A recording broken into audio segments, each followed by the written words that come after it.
Hello students, good morning and welcome to online classes of Babu Shovaram Rajkiya Kala Mahavidyalaya Alwar.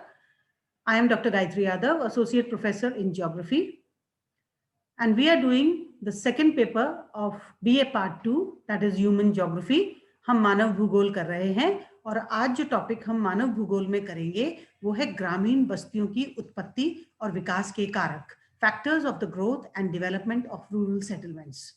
कौन से ऐसे कारक हैं जिनके कारण किसी भी क्षेत्र में ग्रामीण बस्तियों की उत्पत्ति होती है और फिर वो बस्तियां विकसित करती हैं। तो सबसे पहले तो हमें इसमें बस्तियों के बसने के उद्देश्य या पर्पस ऑफ सेटलमेंट्स देख लेना चाहिए कि किस कारण से किसी भी बस्ती का बसाव किसी क्षेत्र में होता है। तो बस्तियों के बसाव के लिए मुख्य उद्देश्य इस प्रकार से हैं। सबसे पहला, मानव को अपने आश्रय के लिए और विश्राम के लिए धूप, ताप, वर्षा आदि से बचाव चाहिए होता है मानव को और उसके मवेशियों को। उसके मवेशियों को और स्वयं को चोरों, शत्रुओं आदि से रक्षा चाहिए। उसको भोजन सामग्री चाहिए, वस्त्र तथा अन्य आवश्यक वस्तुओं का संग्रह करने और सुरक्षित रखने का स्थान चाहिए। ये उदाहरण के लिए यदि वह पूरे वर्ष कोई अन्न खाता है तो वो अन्न उसको पूरे वर्ष के लिए संग्रह करने के लिए कोई मकान या कोई स्थान चाहिए होता है। आर्थिक व्यवसायों के संपादन के लिए पशुशाला, कृषि यंत्र घर, सिंचाई का कुआं, भंडार गृह या भंडार घर आदि, इन सब की उसको आवश्यकता पड़ती है।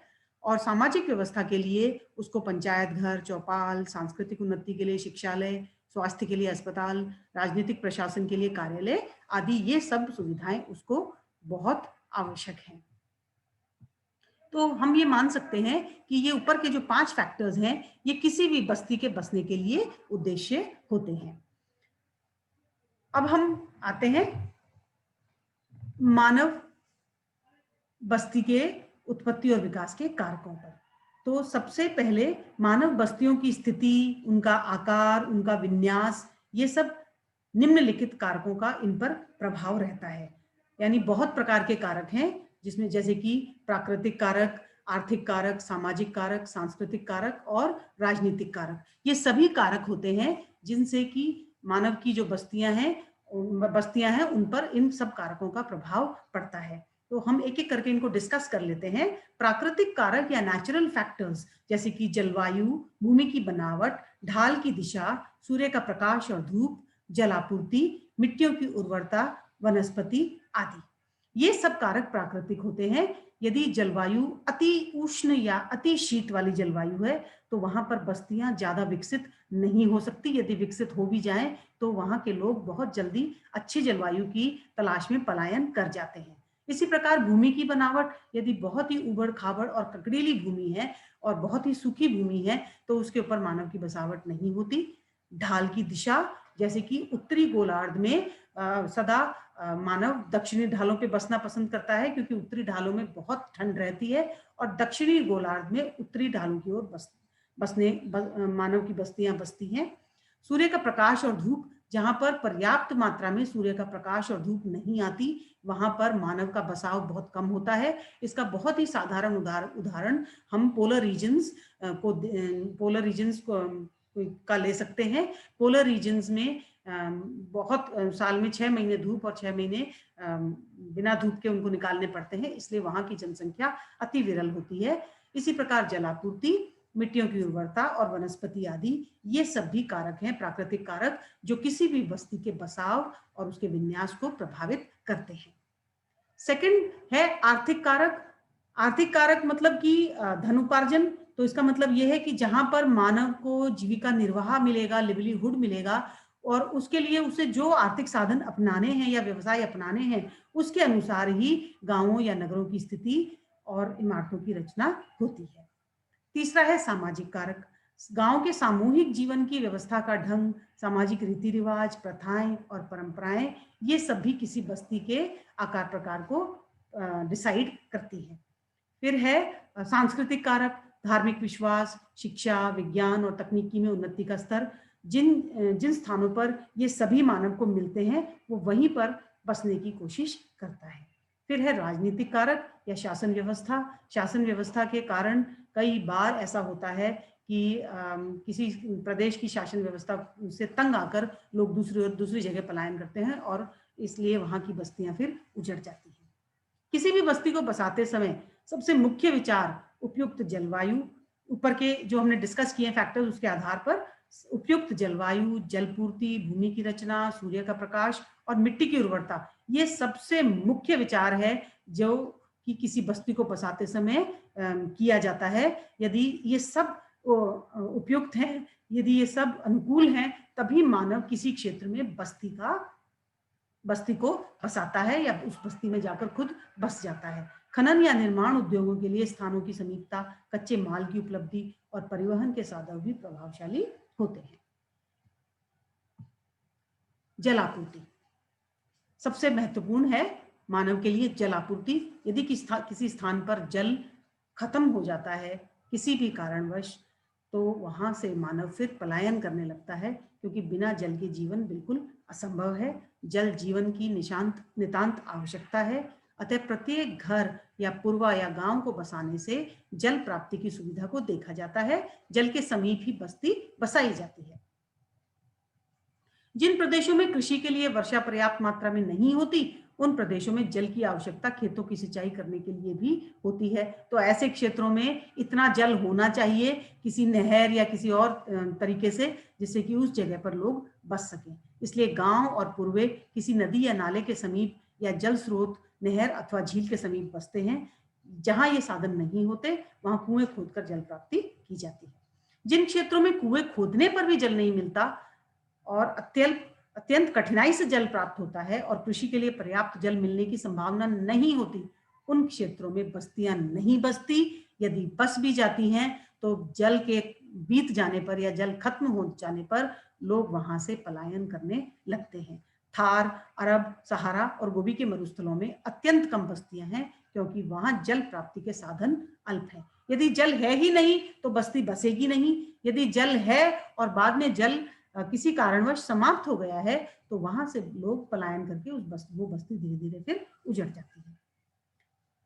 अतः मनुष्य को पीने के लिए, पशुओं के पीने के लिए, नहाने धोने, रसोई बनाने के लिए तथा अन्य घरेलू कार्यों के लिए, कृषि फसलों की सिंचाई के लिए, मकान निर्माण हेतु, ईंट गारा बनाने के लिए, ईंधन के वृक्षों और बाग बगीचों को सींचने के लिए तथा मकानों और नालियों की सफाई के लिए जल प्राप्ति की आवश्यकता प्रत्येक बस्ती को होती है।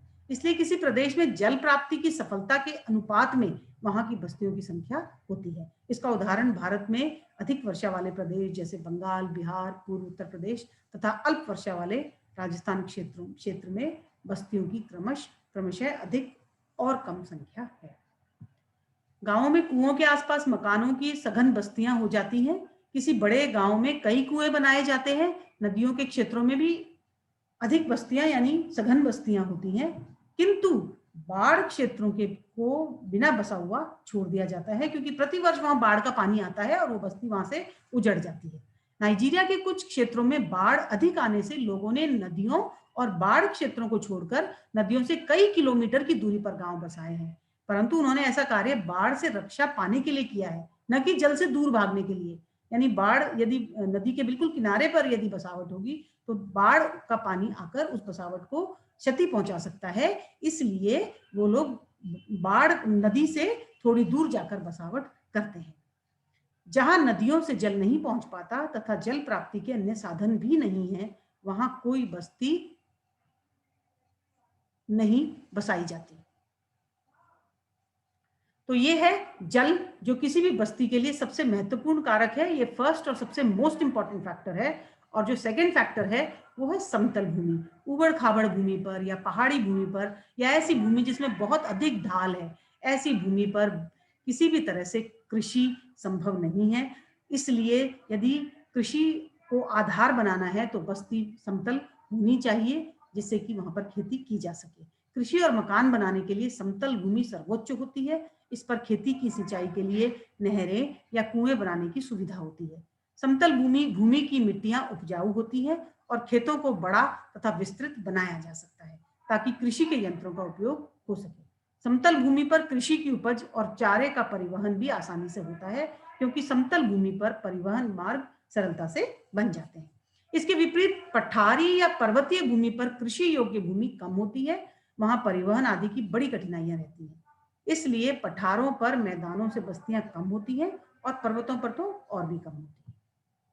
पठारों या पर्वतों पर बिखरी हुई एकाकी बस्तियां स्कैटर्ड एंड आइसोलेटेड सेटलमेंट्स की या पूर्वों और वास ग्रहों की संख्या अधिक होती है तथा गांव बहुत छोटे छोटे होते हैं, परंतु समतल मैदानों में सघन और बड़े आकार के गांव होते हैं।